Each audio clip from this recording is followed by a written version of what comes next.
The Fact to Follow-up segment tonight. Last night we interviewed Mark Potak from the Southern Poverty Law Center, and he spotlighted a right-wing group called the Oath Keepers that he feels may become dangerous. But the reality about the group is that what it's really about is the fear that martial law is about to be imposed, that Americans are about to be herded into concentration camps, that foreign troops are going to be put down on American soil. Joining us now from Washington, Stewart Rhodes, the founder of the Oath Keepers, who served as a paratrooper in the Army. Tell us about your group, first of all, before we get into the ideology of it. How many people are in the Oath Keepers, and do you have to be a police officer, a law enforcement officer, and an ex-military, or what do you have to be? Well, if you're going to be a full member, you have to be either current service or prior service, military, police, or firefighters. But we also let average citizens come in as associate members to support our mission. And we have about 15,000 on our forum. About 15,000 on our forums. They're not all actual members, about 6,000 dues-paying members. Okay. How much is the dues to get in there? Just a $30 donation. This covers the cost of processing the paperwork. You bet. And you started this about a year ago. Are you associated with the Tea Party at any level?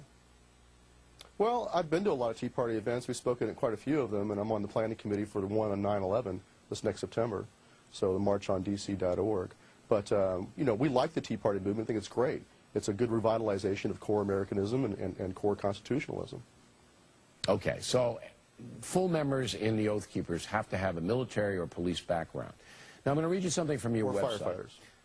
Or firefighters. We will not obey unconstitutional and thus illegal and immoral orders, such as orders to disarm the American people or place them under martial law.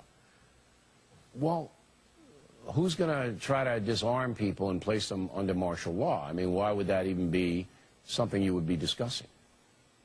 Well, it happened as recently as Katrina. You probably have seen the videos there of an old lady being tackled in her kitchen and disarmed with her revolver, and there was house-to-house searches for firearms, and you had the police chief declaring that no one would be allowed to have weapons, we're going to take all the guns, and they did. So they disarmed Americans over some bad weather, as though the bad weather suspended the Second Amendment. So that's the most recent example. All right, but it was a little bit more than that. I mean, the local authorities in New Orleans could not control what was going on in the city, and you had looters who were armed going in and stealing things, and this directive was... It wasn't just looters they were disarming. They disarmed average American people, just average American citizens. No, they had disarmed everybody. They basically said, there's not going to be any guns in the city, and we're going to take them all because we're in a state of emergency. But that's after a hurricane wipes out the city, so I'm not sure. But let me ask you this. Where's that in the Constitution that says that bad weather suspends the Constitution? It's not a matter of bad weather. It's a matter of can't control the city. If a mayor of a city or a governor of a state has a state of emergency, all right? And you hear that all the time. We're going to put a state of emergency here. And we have a city that's out of control like we had in the 60s, and you remember some of those riots, I'm sure. And they say, you know, we're going to impose a curfew. You can't go out after 11 o'clock. You can't have a gun out in public. You can't do this. You can't assemble. And, you know, because we have a out-of-control situation. You're telling me that you're going to tell your people not to obey those laws?